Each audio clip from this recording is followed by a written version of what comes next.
मध्य प्रदेश विशेष न्यायालय अधिनियम 2011 act number 8 और 2012 अध्याय 4 प्रकीर्ण धारा 20 से 26 टोटल 7 धाराएं इसमें है। धारा 20 जो है विवरण में त्रुटि के कारण सूचना या आदेश का अविद्यमान नहीं होना, ये इसका टाइटल है। इसमें डिटेल में देखते हैं हम धारा 20 को कि इस एक्ट के अधीन जारी की गई या तामील की गई कोई सूचना, की गई घोषणा और पारित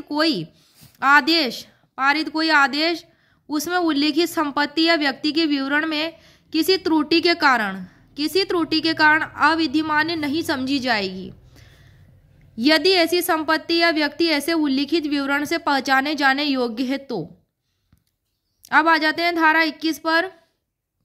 धारा 21 है एक्ट का किसी अन्य विधि के अतिरिक्त होना, एक्स्ट्रा एडिशनल होना। धारा 21 में है कि इस अधिनियम के उपबंध तत्समय प्रवर्तित किसी अन्य विधि के अतिरिक्त होंगे, ना कि उसका अल्पीकरण करने वाले और ना तो उसको कम करने वाले, और ना ही उसमें अंतर्विष्ट कोई भी बात किसी लोक सेवक को ऐसी किसी कार्रवाई से जो उसके विरुद्ध इस एक्ट के अलावा संस्थित की जा सकती हो विवर्जित उसको नहीं करेगी, उसको ऐसे वर्जित नहीं करेगी, नहीं रोकेगी।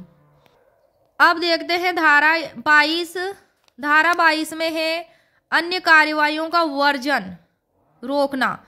धारा 9 और धारा 17 में यथा उपबंधित के सिवाय तथा किसी अन्य विधि में अंतर्विष्ट किसी बात के होते हुए भी धारा 15 के अधीन किसी धन या संपत्ति या दोनों को अधिकृत जब्त किए जाने के आदेश के संबंध में किसी कोर्ट में कोई वाद या अन्य विधिक कार्यवाही नहीं चलाई जा सकेगी। अब है धारा 23। धारा 23 का टाइटल है सद्भाव पूर्वक की गई कार्रवाई का संरक्षण। तो धारा 23 में है कि इस एक्ट के अनुसरण में सद्भाव पूर्वक की गई गुड फेथ में या किए जाने के लिए आशित किसी बात के लिए किसी व्यक्ति के विरुद्ध कोई वाद, अभियोजन या अन्य विधिक कार्यवाही नहीं होगी। धारा 24 में है नियम बनाने की शक्ति।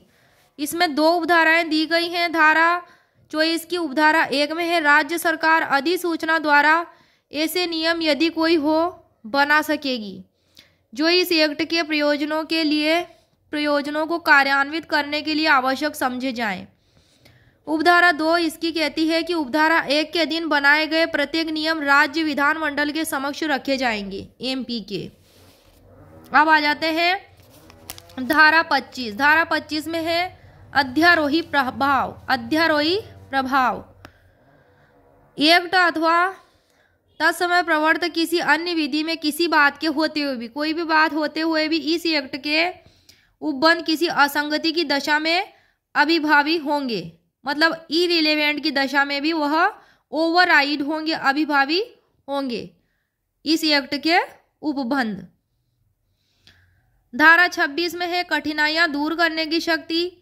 यदि इस अधिनियम के उपबंधों को प्रभावी करने में कोई कठिनाई अराइज होती है तो राज्य सरकार आदेश द्वारा जो इस एक्ट के उपबंधों से असंगत ना हो कठिनाई दूर कर सकेगी। कौन? राज्य सरकार।